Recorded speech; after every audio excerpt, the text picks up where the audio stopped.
কচু শাক রান্না করছি। এখানে প্রথমে রসুন, কাঁচামরিচ, একটু লবণ দিয়ে এটা সিদ্ধ করে নিলাম, ভাপে দিয়ে নিলাম। তারপরে এখন তেলে দিব। তেলে দেওয়ার সময় শুকনো মরিচ, রসুন এগুলো দিয়ে তেলে দিব। কচু শাকটা তো আসলে অনেক মজার শাক একটা। একটু থেতো করে নিলাম, থেতো করে নিলে আরও ভালো লাগে। অনেকে ডাল ঘুটনি দিয়ে ঘুটে নেয়, আমি এটা দিয়ে পিষনি দিয়ে একটু থেতো করে নিলাম।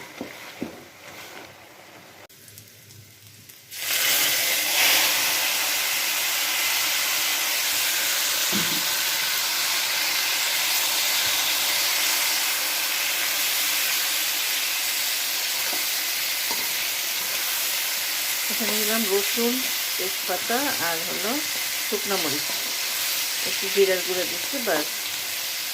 এটা দিয়েই ইয়েটা কচু শাকটা অনেক মজা লাগবে।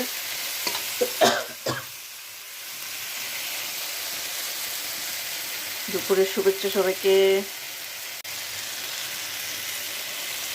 একটু লেবুর রস টিপে দিলাম। লেবুর রসটা দিলে আর গলাটা যদিও ধরে আর ধরবে না।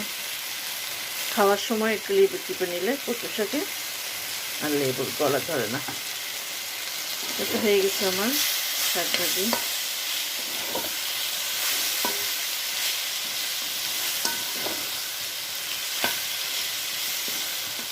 গতকালকে আমার বাসায় একটা মেয়ে কাজ করতো, আগের বাসায়। সেই মেয়েটা নিয়ে আসছে অনেক রকমের শাক, কচু শাক, হেলাঞ্চি শাক, আরও একটা শাক পুঁই শাকের বিচি। এটাই হলো মায়া।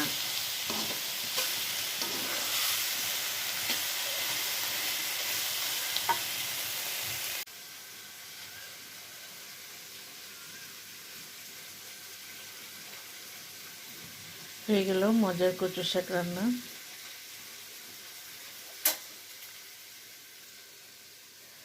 আলহামদুলিল্লাহ।